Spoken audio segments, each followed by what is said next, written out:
David, you spoke, and I can't remember where it was. I've had the privilege of spending quite a lot of time with you in the last month.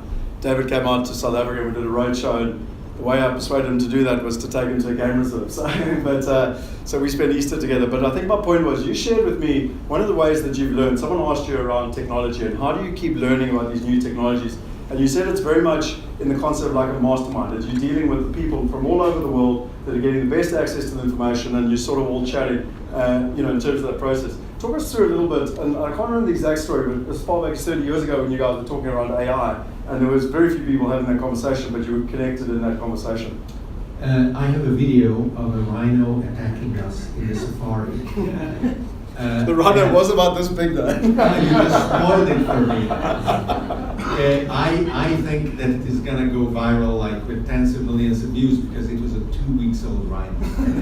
With the mother standing behind the thing and saying, "What are you doing? What has gotten into you?" It is fantastic. 30 seconds, just amazing.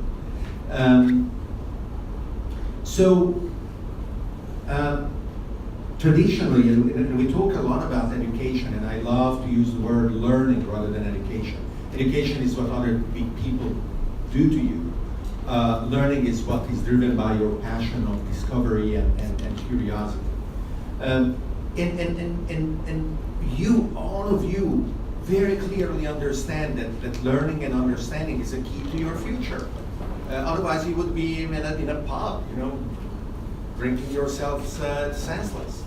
But you want to feed your brain because you understand that the future needs to and can be understood, and you can be empowered to act on the future, to shape it the way you want in order to thrive.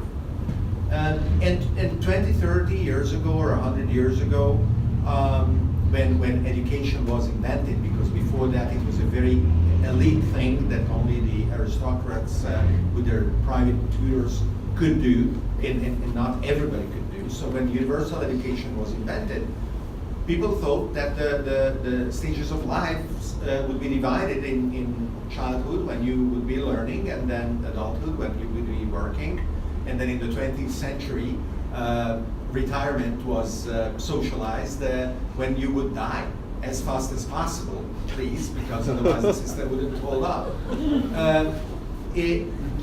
But today it is very, very different. All these phases are mixed up. Schools teach things that all of us know may have very little purpose. It is just a social signal. I endured economically and in terms of self-discipline getting a degree, so anybody hiring me has a correlation maybe of me enduring being ordered what to do around, right? When you are employed, you know that the half-life of your skills is shortening.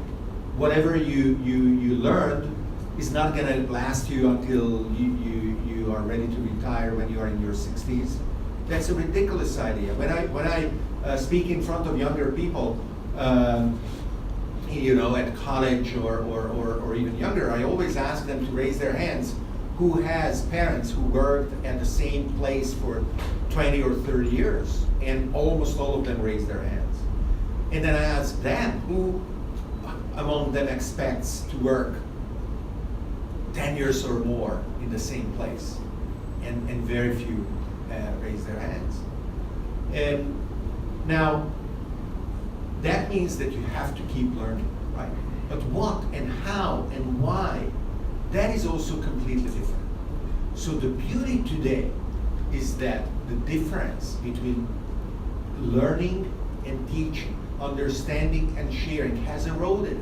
There is no reason, since the teachers have stopped to be the all-knowing entities that cannot be ever criticized, because they share this astonishing stance towards the future that we all have, and they know they will be mistaken about a lot of things they say.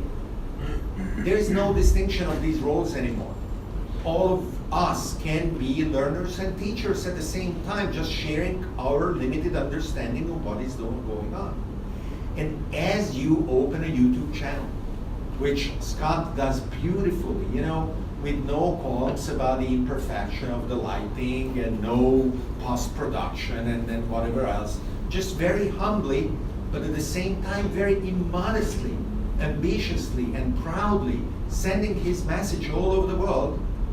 That enables millions of people to self-select because they resonate with his message. And wherever they are, in hundreds of countries, they will say, wow, this is really inspiring for me. Or another person saying something else will say, oh, actually, I have something to add, and they will comment or they will respond with another video. Communities form in a non-exclusive, non-geographical basis very powerfully, and they support entrepreneurs, they support leaders that shape the future. That is what is happening everywhere today. So just on that basis, you know, Roger, it was actually Roger's idea. There's a $217 trillion industry that's being upset, and it's real estate, and it's happening with regards to blockchain. So there's nothing to tell you about today because we're actually setting it up, but I will send you the link on the WhatsApp group. And, you know, Roger and David have very kindly agreed to be part of this, to help lead us forward to, you know, none of us actually know exactly what's going to happen, but as a mastermind, we can continually develop and adapt and learn in terms of where we're going. Can I share a little bit on that idea of mastermind, and also what David was just sharing as well, is that, and I just want to relate the idea of the learner or the teacher to experts and leaders. Because like every one of us is only going to be successful in our industry if we're an expert or we're a leader, right? An expert is someone who fundamentally is seen as the top of the knowledge, as opposed to the leader that's seen on top of the social network or the teams. And in the past, to be an expert, you had to be a teaching teacher. And a teaching teacher wasn't just that you had the body of knowledge because you had information to share. It was like being a doctor, right? Or being an architect. You had a profession where you're like, I know more because I went and studied for 7 years, so I have a body of knowledge. I'm a teaching teacher, and I'm going to survive for the rest of my life teaching what I know.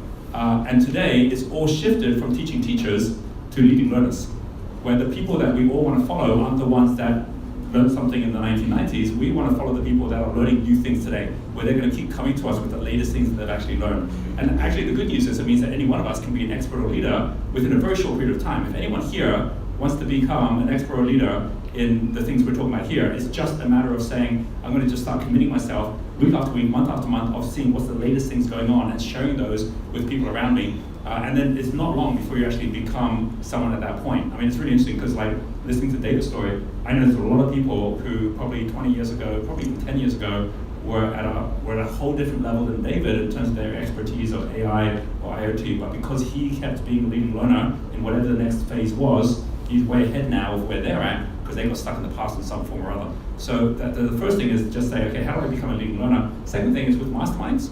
Masterminds is the acknowledgement that your biggest competitor, your biggest disruptor is not someone next to you today. Your biggest competitor or disruptor is the future. It's what's going to happen tomorrow, which is why we're seeing in every industry that there are competitors. People you think are competitors, they hang out together. They go chat with each other, say what's going to come next, because they know that they're not each other's biggest threat. What comes next is the biggest threat of not understanding it, and getting with other leading learners is the only way of being able to future-proof yourself by actually having all the best minds together. One of the founders of Singularity University, Peter Diamandis, that's one of his quotes, which is the best way to predict the future is to create it.